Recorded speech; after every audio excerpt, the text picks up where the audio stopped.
I think we can all agree that 2025 is over now. It is in the past where it belongs. I was feeling a little down on myself for not having reached my entrepreneurial dreams by the end of last year, 2025. So for anyone else who might be looking back on their past year thinking, darn, I didn't do everything that I thought that I would, I have a story for you today about how one time I did a really bad job and everything failed miserably and it was really horrible, but then it ended up being okay or leading me in a direction that I would not have otherwise chosen, but it was good. Eventually. Things are not always as they seem. Hi there. I'm Alexa Van, famous celebrity, inspirational speaker, and this is the Bad Creatives Podcast. The bad creative. The bad creative. Yeah.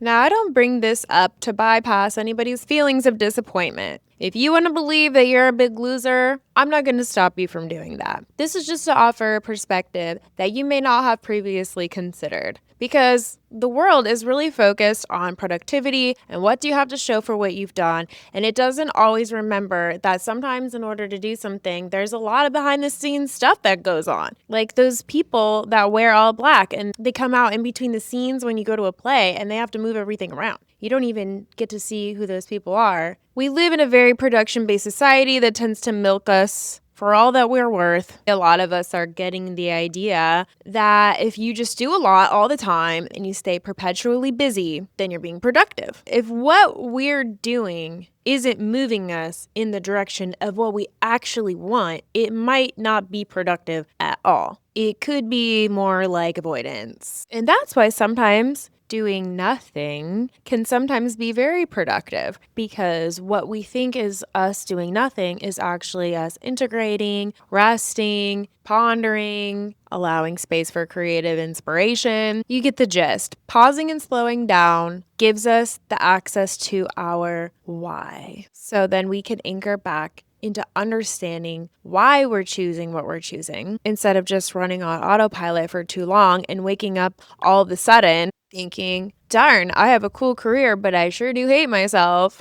I guess I'll just keep working really hard so that I don't have to think about it. So now I'm going to tell you about a time when I failed miserably. This was a dark time for me.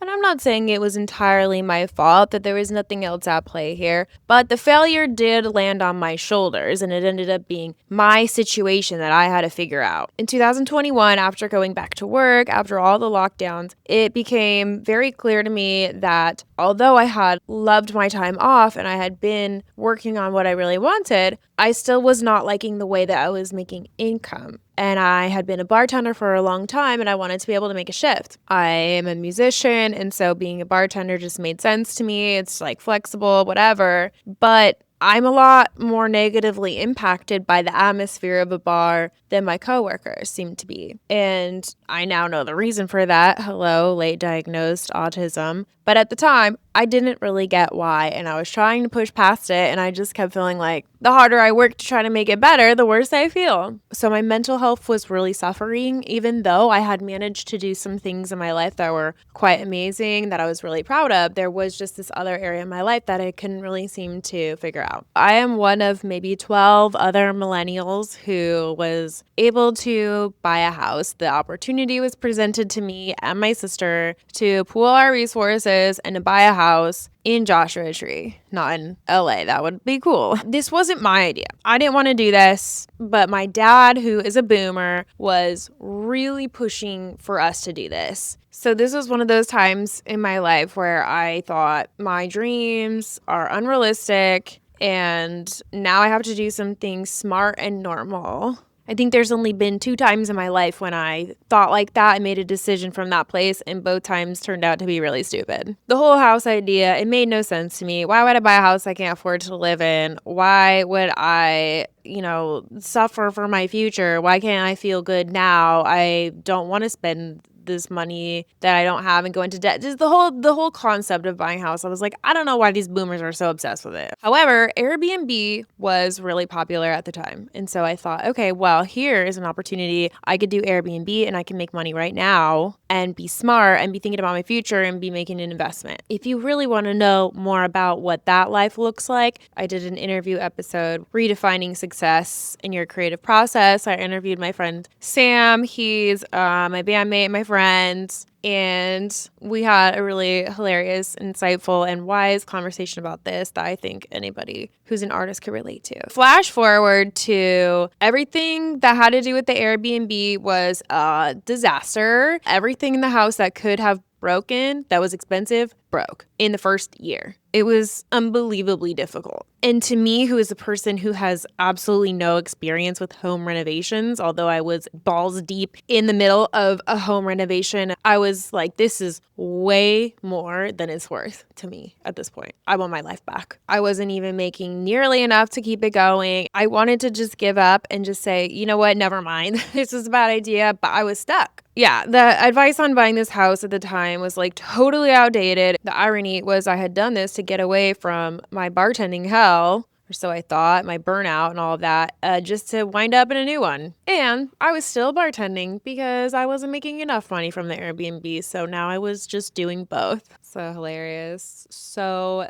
fun for me. I felt very good about that. Just kidding. That's sarcasm for anyone who didn't catch that. And I was bummed because I thought, I'm taking a risk. Isn't risk rewarded? Hello, that's what people in books and memes say, that you take a big risk and then the universe rewards you and things go well. This is the opposite of that. Nothing was going well. I was super isolated. I started dating a guy out there and I ended up living with him at his house, but he didn't tell me that he was only there half the time, and the half the time that he was there was for work. So he was basically never there. So I was alone all the time, cleaning up my big, beautiful house that I couldn't afford to live in. Enter into the darkest, lowest point in my life, I think. There might have been other dark ones, but this one was really bad. It was pretty brutal. Felt like I was fucked in every direction and I was stuck. So where's the positive twist, you may be wondering? Have you ever felt so overwhelmed and exhausted that you dream of moving to the woods far away from civilization and just living off the grid? Well, I have. Now I was doing that. I was totally alone, living in the desert. I had a couple neighbors, they were never there. And on the other side of the house was BLM land, which means nobody can build on it. I was in the middle of nowhere, totally secluded, very alone. It would take me about 15 minutes of solid driving just to get to a paved road. Not a main road, a paved one. But it was incredibly beautiful. I don't even like deserts, and this place was majestic. The view was otherworldly. It was like living in a painting. So it was a great place to be depressed beyond reason. And since I was stuck there in this strange Black Mirror episode, I leaned in as I'm leaning in. Wow, that was so serendipitous. I would sit outside and stare into the desert void for hours. I'm not even exaggerating. I would lay under the stars in silence, so quiet that I could hear a tarantula crawling on the gravel next to me. I apparently have tinnitus because I had never been in such a quiet environment before to even notice that my ears were ringing. So during this phase of me sitting outside and staring into the void, productivity culture would probably say I was being lazy because I wasn't doing anything. I wasn't fixing my situation. I wasn't figuring it out. It's really hard to explain exactly what happened to me or for me during that time, but it was as if my insides were rearranging. I never once felt bored. I really felt like I was doing something, even though technically I was just sitting there. But I wasn't disassociated. I wasn't avoiding anything. I was processing. It was necessary. It was like I finally stopped long enough for everything in my entire life to finally be filed and processed or something. I did a few little projects here or there, but for the most part, I was just existing. During this time, I started waking up with panic attacks in the middle of the night, really, really bad anxiety. And I would wake up and I would be freaking out so bad. and it would be impossible for me to fall back asleep. And one night after a really bad one, it was so unbearable and it was freezing cold. I didn't want to go outside and try to, look at the stars and try to calm down that way. And I didn't know what to do. And I remembered randomly something that I had heard this spiritual life coach say on a podcast. I don't listen to her podcast anymore, so I don't know what she's talking about these days, but her name is Bella Lively, and she had developed this system for connecting with your inner voice, and she would walk people through it on her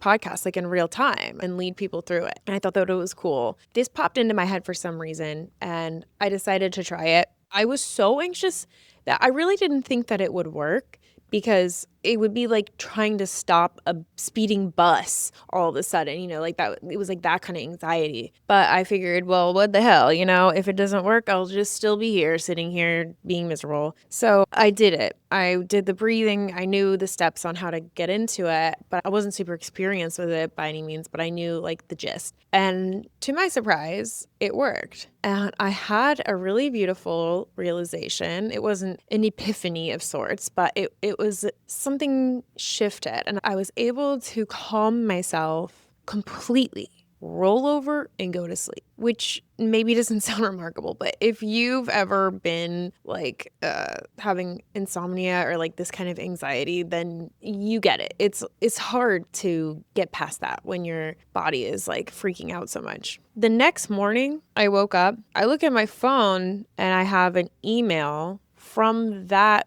girl's newsletter, and I didn't get a lot of them at the time, or maybe if I did, I never opened them. I clicked on it, and it said that they were starting a new round of teaching inner voice facilitation to people who wanted to know how to learn this modality and be certified in it so that they could then take other people through it. This is not something that I was interested in my life. This was not something that I had dreamed of doing or that I ever had considered. But all of a sudden I was like, I feel like I'm going to do this. It was not in my budget, and it had nothing to do with anything I was doing at this point in my life.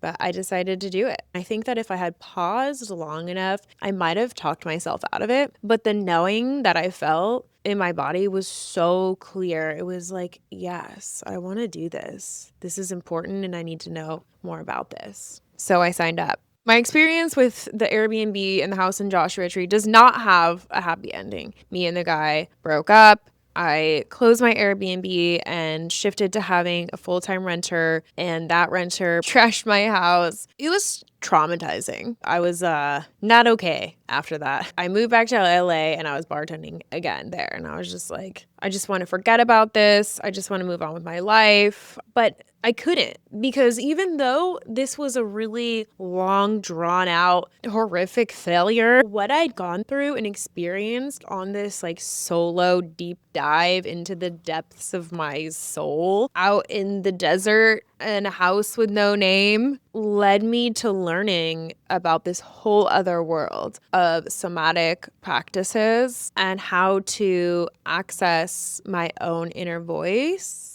so that I would never accidentally trust what somebody else thinks that I should do above myself again. Because I had that knowing and I ignored it. And I took that chance on the house. That was not what I wanted. That was not what my inner voice was saying to do. I have no regrets at this time in my life. There's the easy way and there's the hard way. And when we make a mistake, it's like doing something the hard way. But sometimes the hard way is a really good teacher. I didn't really know what to do with my new knowledge, though. And I didn't know if I was going to now be a somatic practitioner and start coaching people and leading them through it. I just put it on pause and decided, I don't know what to do with this. The seed had been planted, but essentially I moved back to my life. I was focused on writing a book at that time, and I was like, I don't know what to do with this. I'll circle back if ever. I felt a little bit of unfinished business with it, but I wasn't ready to be a person who's willing to own that I don't know everything, but I know enough to show somebody how to do something that I've done. Flash forward to now, my life revolves around trusting my inner voice and using somatic practices so that I know every day I'm living my life in my deepest truth. And I don't outsource that to anyone.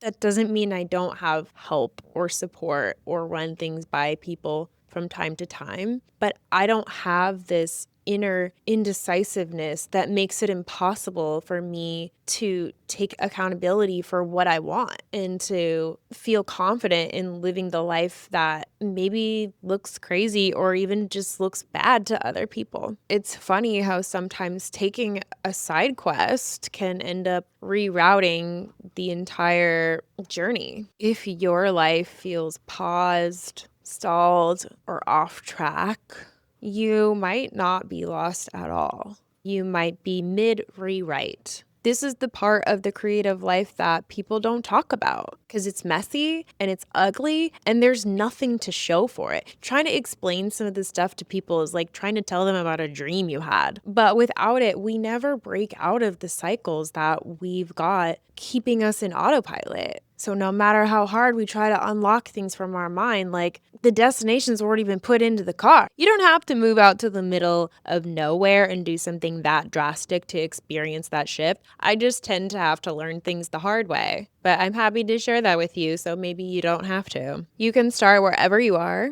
by giving yourself permission to be where you are and leaning in and asking, what is there for me here to learn? What can I do here? Because I'm here. If you want support on your journey, my books are officially open for overwhelm audits, inner voice sessions, and more. You can check it out at thebadcreatives.com. I will also link it in the show notes. You can also find me on TikTok, where I talk about real-time stuff.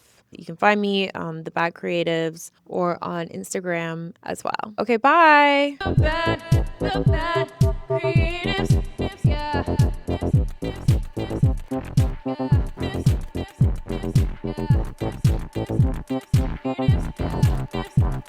The bad creative, the bad